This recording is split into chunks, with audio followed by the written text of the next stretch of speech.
Assalamualaikum warahmatullahi wabarakatuh. Yang terhormat Bapak Ibu Guru dosen pembimbing serta guru pamong.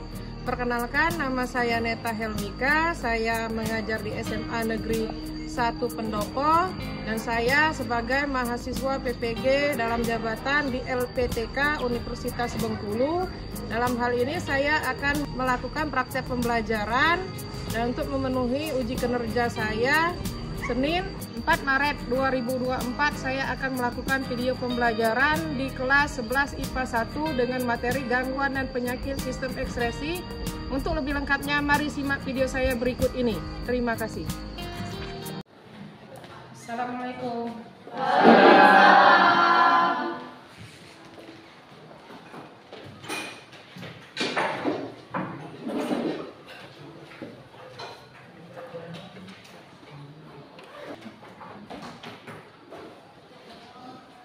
Apa kabarnya, Nak?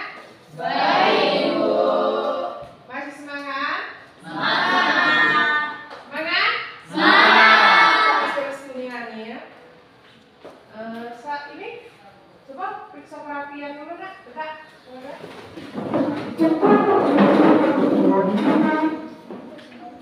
Aku udah lebih boleh. Oke. Silakan duduk tadi. Sebelum kita mulai pelajaran, seperti biasa, silakan pimpin doa dulu sekaligus menyanyikan lagu wajibnya. Siapa yang biasanya pimpin doa? Ya, silakan. Berdoa mulai. Bismillahirrahmanirrahim.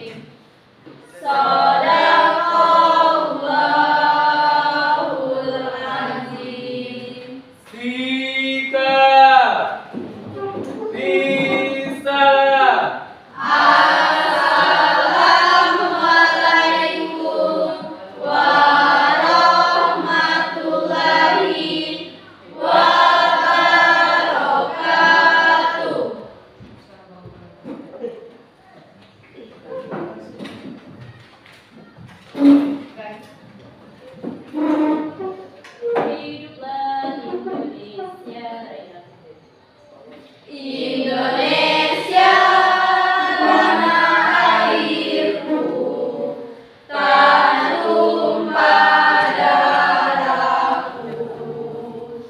Di sanalah aku berdiri, jadi pandu ibuku. Indonesia, bangsa dan tanah airku, marilah kita bersatu. Indonesia bersatu. Hiduplah tanahku, hiduplah negeriku, bangsaku, rakyatku semuanya. Bangunlah jiwanya, bangunlah badannya untuk Indonesia Raya. Indonesia Raya, merdeka, merdeka, tanahku, negeriku yang ku cinta. Indonesia Raya, merdeka, merdeka, hiduplah Indonesia Raya.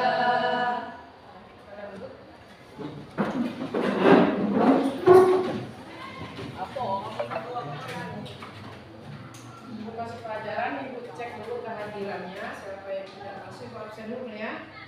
Larasati ada? Hadir, Bu. Cahaya? Hadir, Bu. Nea? Saya, Bu. Ulan? Hadir, Bu. Reli? Hadir, Bu. Seli? Tidak masuk, Bu. Tidak masuk? Elsa? Hadir. Tidak masuk. Kenapa, Pak? Izin sakit? Sakit, Bu. Anggun? Suci? Saya, Bu.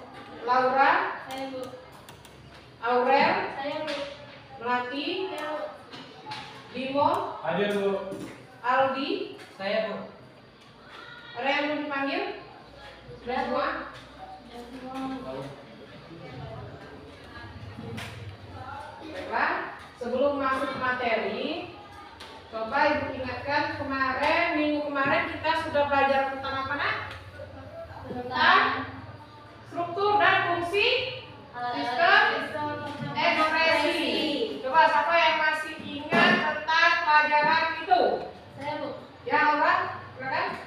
Pada minggu lalu kita telah mempelajari tentang struktur dan fungsi alat-alat ekspresi. Ada 4, yaitu kulit, ginjal, paru-paru, dan hati. Pertama, kulit. Kulit merupakan lapisan jaringan pelindung terluar yang terdapat di permukaan tubuh. Kulit berfungsi sebagai organ ekspresi karena mampu mengeluarkan zat-zat sisa berupa kelenjar keringat. 2. Ginjal. Ginjal merupakan komponen utama penyusun sistem ekspresi manusia, yaitu urin. Ginjal berfungsi untuk menyaring zat-zat sisa metabolisme dari dalam darah, mempertahankan keseimbangan cairan tubuh, mengekspresikan gula darah yang melebihi kadar normal, dan mengatur keseimbangan kadar asam, basa, dan garam di dalam tubuh. 3. Paru-paru. Paru-paru memiliki fungsi utama sebagai organ pernapasan. Paru-paru juga merupakan organ ekspresi yang berfungsi mengeluarkan gas-gas sisa proses pernapasan, yaitu gas CO2 atau karbon dioksida dan H2O atau uap air. 4. Hati. Hati berfungsi untuk mengekspresikan getah empedu zat sisa dari pertumbuhan sel darah merah yang telah rusak dan dihancurkan di dalam limpa. Nah, itu terima kasih ya Laura atas penjelasan minggu lalu.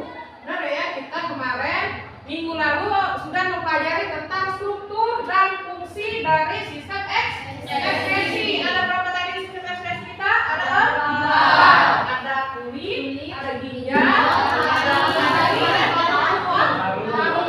Di waktu kita mempelajari tentang struktur dan fungsinya, di minggu ini kita akan membahas tentang gangguan dan penyakit pada sistem ekspresi.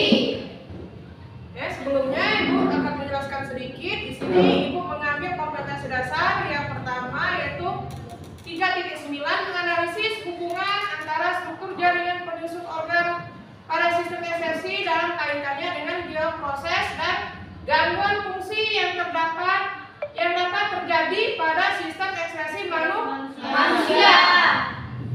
Dengan tujuan yang pertama, itu peserta didik mampu menganalisis hubungan struktur jaringan ginjal dengan proses pembentukan urin dengan benar dan teliti melalui penugasan. Nanti Ibu beri penugasannya melalui LKPD.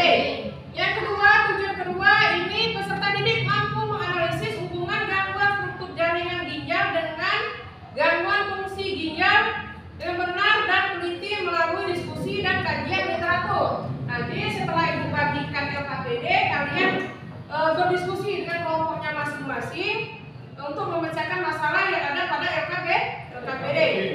Dan yang ketiga, tujuannya yang ini peserta didik mampu mempresentasikan hasil analisis kelainan dan struktur organ ginjal yang menyebabkan gangguan sistem ekspresi dengan benar. Nah, setelah kalian berdiskusi nanti kalian presentasikan, nanti ada tanggapan dari kelompok lain. Ibu bahas sedikit. Di sini Ibu memakai model pembelajaran yaitu PBL. Model PBL ini berbasis masalah atau bercirikan adanya permasalahan nyata sebagai konteks untuk para peserta didik belajar berpikir kritis dan keterampilan memecahkan masalah serta memperoleh pengetahuan yang baru. Nanti setelah itu, ini tujuan Ibu mengapa memakai metode PBL ini, kalian itu harus berpikir kritis untuk memecahkan masalah yang ada di LKPD. Nah, langsung masuk materi. Ibu sedikit jelaskan materi ini. Fungsi dari sistem ekspresi yang pertama yaitu membuang sampah hasil metabolisme. Apa yang dibuang? Yang pertama yaitu karbohidrat atau CO2 itu terdapat di paru-paru. Racun, sampah, nitrogen itu terdapat di ginjal. Sama obat-obatan itu nanti melalui ginjal akan dikeluarkan melalui ginjal. Terus di keringat ini dikeluarkan oleh kulit. Ekspresinya dan empedu itu ada di hati. Ini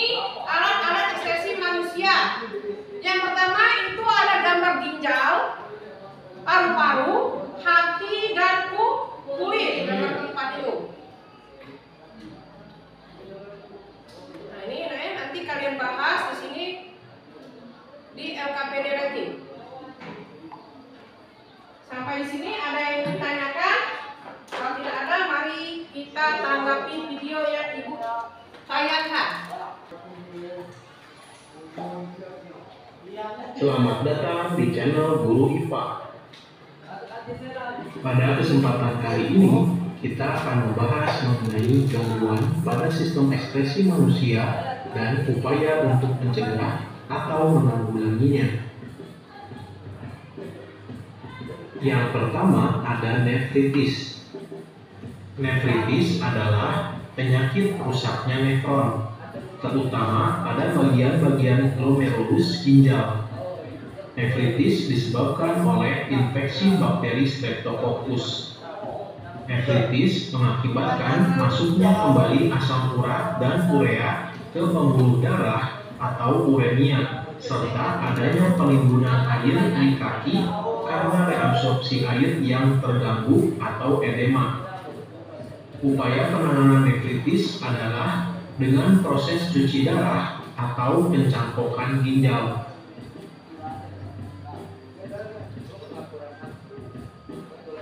Pertuangan yang sudah keluar di IDX secara real time keluar di publish.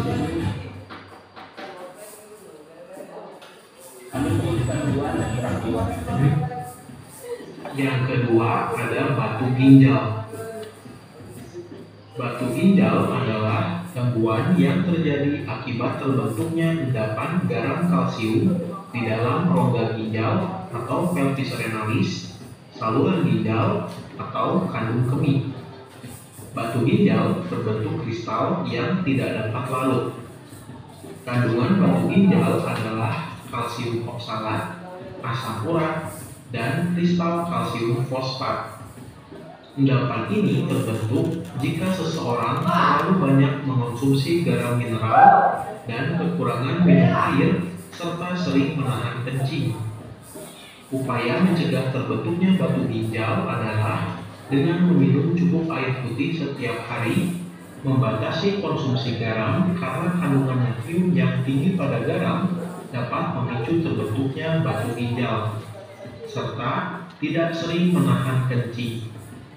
Batu ginjal yang kecil dapat saja keluar melalui urin, tetapi seringkali menyebabkan rasa sakit.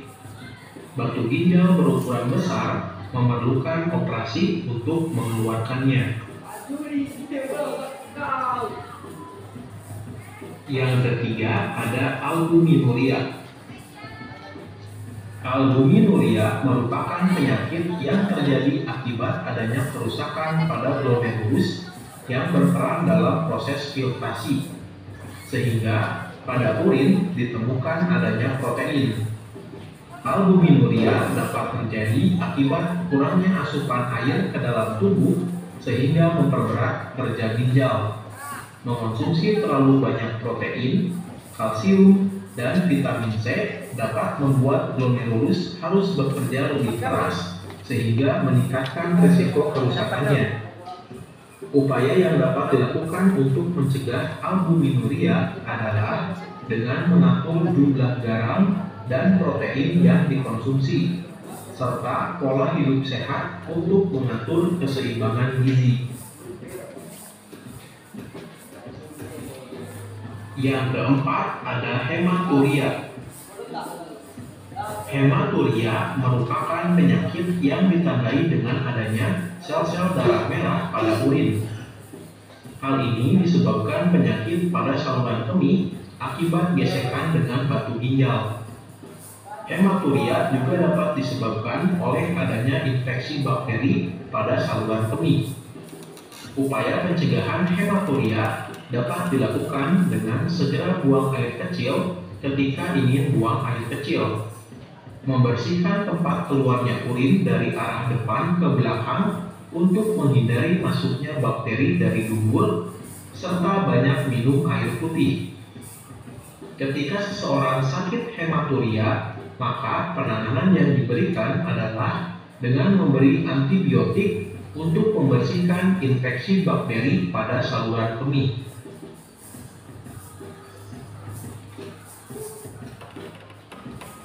Yang kelima ada diabetes insipidus. Penyakit ini disebabkan karena seseorang kekurangan hormon ADH atau hormon antidiuretik. Kondisi tersebut menyebabkan tubuh tidak dapat menyerap air yang masuk ke dalam tubuh, sehingga penderita akan sering buang air kecil secara terus-menerus.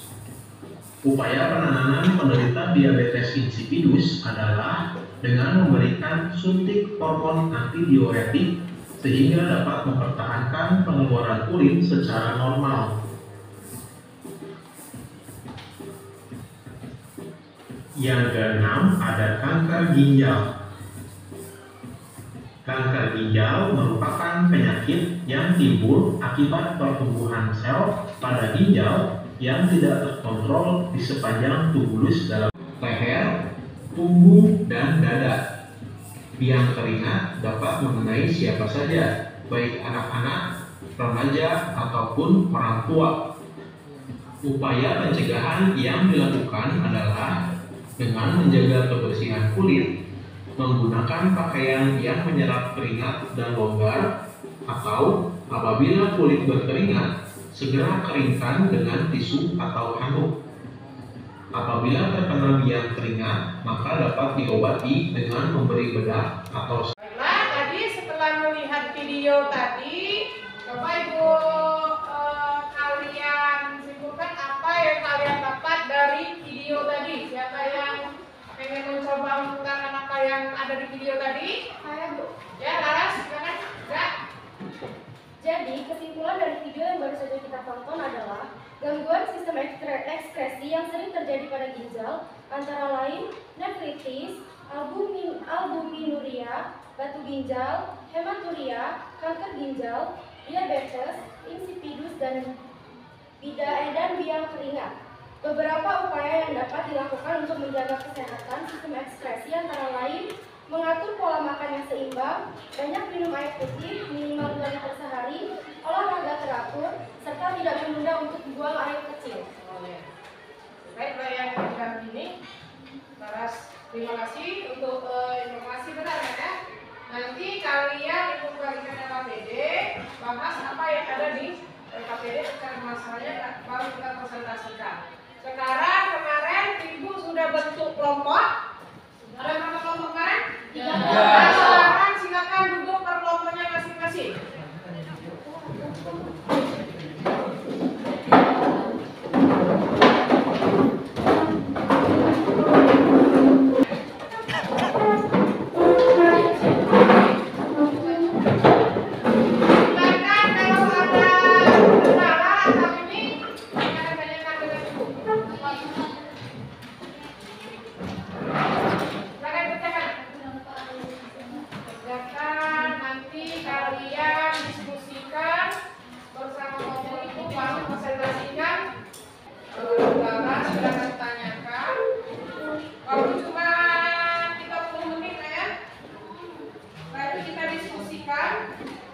Presentasikan masing-masing kelompok.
pertama yaitu ada batu ginjal. Batu ginjal disebabkan oleh gangguan di mana garam kalsium disimpan di rongga ginjal, saluran ginjal atau kantung kemih. Yang kedua ada penyakit kuning. Penyakit kuning disebabkan oleh saluran empedu yang tersumbat dan yang mencegah empedu mengalir ke duodenum. Yang ketiga yaitu ada biang keringat. Biang keringat juga disebabkan oleh kelainan yang menyerang organ kulit. Dan yang terakhir yaitu ada albuminuria yang disebabkan oleh penyakit ginjal yang ditandai dengan tingginya kadar albumin dalam urin. Baiklah, itulah dari presentasi dari kami. Apakah ada yang ingin bertanya? Siap, saya. Baiklah, Laura dari kelompok 2. Assalamualaikum warahmatullahi wabarakatuh. Waalaikumsalam warahmatullahi wabarakatuh.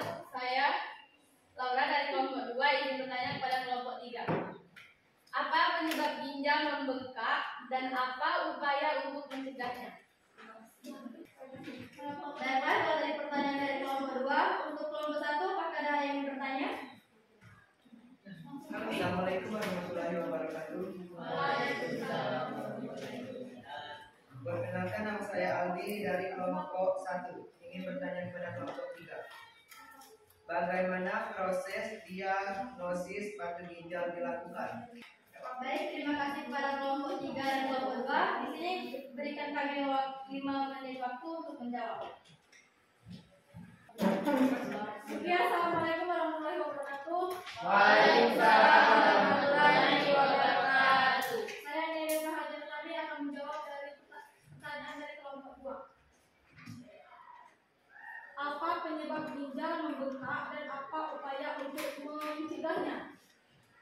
Pencegahannya bisa dikatakan harus mengalami kateterisasi urin sebagai penanganan awal. Dan apa penyebab ginjal bengkak itu disebabkan oleh penyempitan pada saluran kemih. Apakah jelas? Jelas.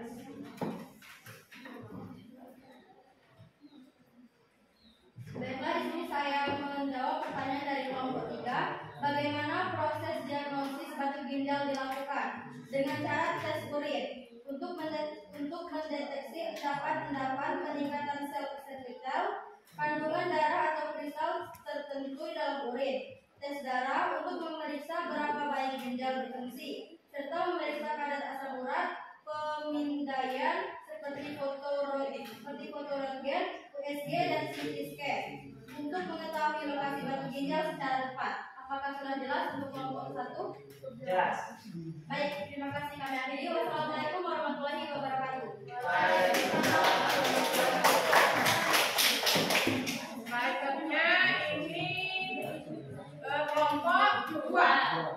Nah, konsentrasikan hasil penelitian. Assalamualaikum warahmatullahi wabarakatuh. Waalaikumsalam warahmatullahi wabarakatuh. Kami dari kelompok 2 ingin mempresentasikan hasil diskusi kami. Ginjal akan menyaring hasil metabolisme tubuh yang berada dalam darah dan akan membuang hasil metabolisme yang tidak diperlukan tubuh melalui proses pembentukan urin. Gangguan yang terdapat pada paru-paru, tuberkulosis, asma, bronkitis, dan lain-lain. Gangguan yang terjadi pada ginjal, batu ginjal, gagal ginjal alat, gagal ginjal kronis, tumor ginjal. Gangguan pada hati, nyeri pen, mual dan muntah, nafsu makan menurun, perubahan warna feses. Dan inilah hasil presentasi dari kami. Apakah ada yang bertanya?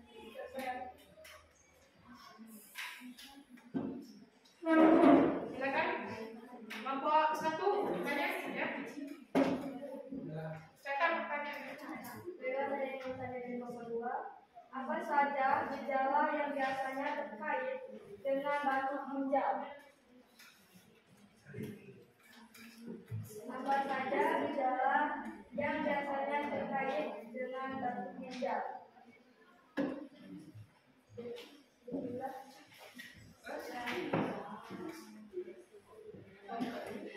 Apakah ada yang bertanya lagi? Kelompok 3 yang bertanya.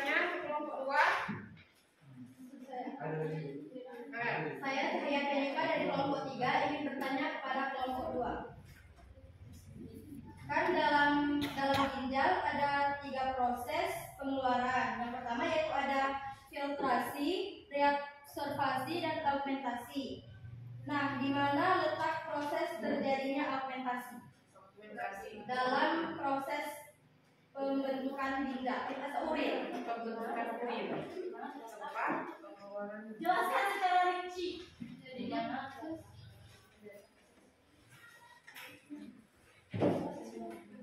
Proses dalam pembentukan urin. Dan di mana? Apa itu proses? Di mana terjadinya proses augmentasi? Di mana? Langsung jawab atau bagaimana?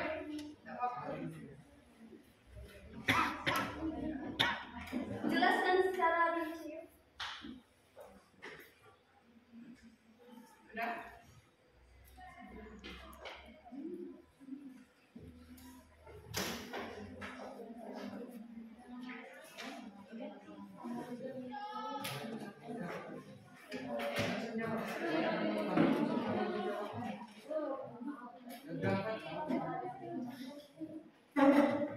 Assalamualaikum warahmatullahi wabarakatuh. Waalaikumsalam warahmatullahi wabarakatuh. Baiklah, saya akan menjawab pertanyaan dari kelompok 1.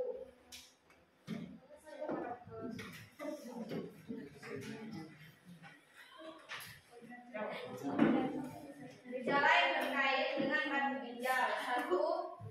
Nyeri tajam di punggung bagian bawah, pinggang atau samping tubuh. 2. Nyeri yang menjalar ke perut bagian bawah atau selangkangan. 3. Nyeri saat buang air kecil. 4. Perubahan warna atau kekeruhan urin. 5. Nyeri saat buang air kecil. 6. Seringnya buang air kecil. 7. Perasaan ingin buang air kecil tetapi tidak bisa. 8. Mual dan muntah. 9. Demam dan menggigil jika ada infeksi terkait batu ginjal. Apakah sudah jelas?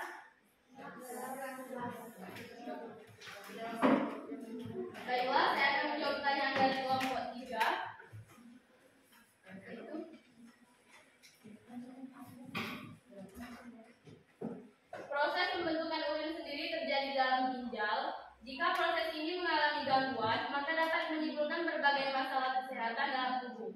Urin dikeluarkan bersamaan dengan sisa-sisa metabolisme seperti racun dan urea. Ginjal mempunyai sekitar 1 juta nefron, yaitu tempat pembentukan urin. Setiap waktunya, sekitar 20% dari darah akan melewati ginjal untuk disaring. Proses filtrasi ini dapat menghilangkan zat-zat sisa metabolisme atau limbah dan menjaga keseimbangan cairan, pH darah, dan tekanan darah. Apakah sudah jelas? Sudah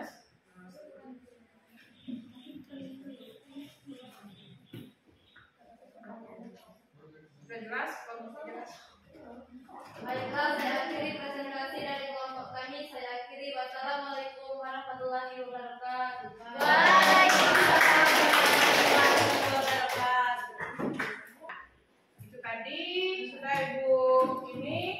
Berarti kita banyak bahas masalah ginjal. Masalah ginjal ini benar ya. Dijelaskan sedikit dari pertanyaan-pertanyaan kalian tadi. Ini ekspresi pada ginjal ini, terutama ginjal ini tempat pembentukan dari urin. Kenapa terjadinya sering? Pernah dengar yang namanya batu ginjal? Nah, itu tadi disebabkan oleh apa tuh? Disebabkan oleh gangguan di mana darah kalsium disimpan di rongga ginjal, saluran ginjal, dan kantung kemih. Nah, biasanya ya, keseringan apakah kalian pernah itu sering menahan air kencing? Nah, itu naik lagi kalau mau kencing, silakan. Nanti akan berakibat kalau lama-kelamaan kalian seperti itu akan terjadinya adanya batu ginjal dalam ginjal kamu. Terus ini juga pola makan yang seimbang, banyak-banyak minum air putih. Nah, proses pengeluarannya itu semakin lancar. Sisa-sisa dari makanan itu dia akan keluar melalui air kencing atau melalui urin pagi. Nah, baiklah, itulah diskusi kita tadi. Sekarang Ibu ada sedikit post-test atau memberikan soal-soal. Tapi terlebih dahulu kalian silakan balik dulu tempat duduknya masing-masing. Sini ada soal post-test, silakan kerjakan. Waktu tidak banyak, ini paling 10 menit. Yaitu kumpulkan.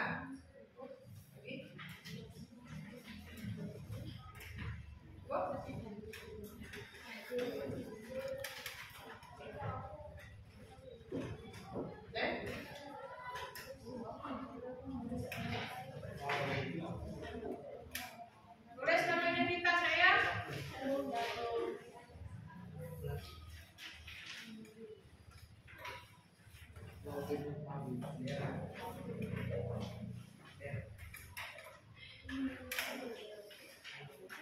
Silakan kerjakan.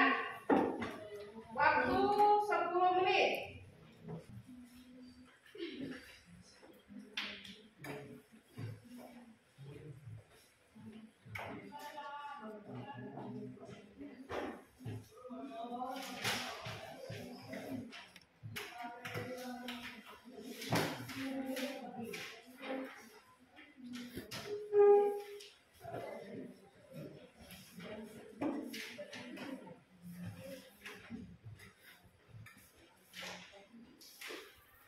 Silakan kerjakan.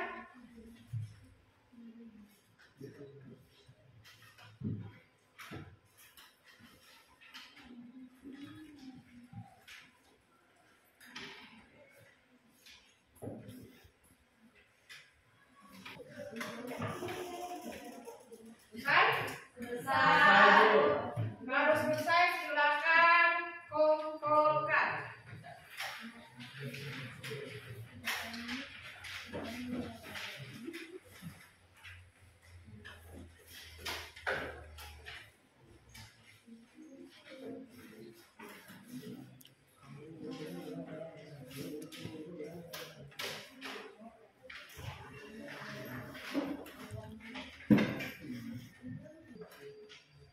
Baiklah, itulah tadi materi kita tentang gangguan dan penyakit pada sistem ekspresi.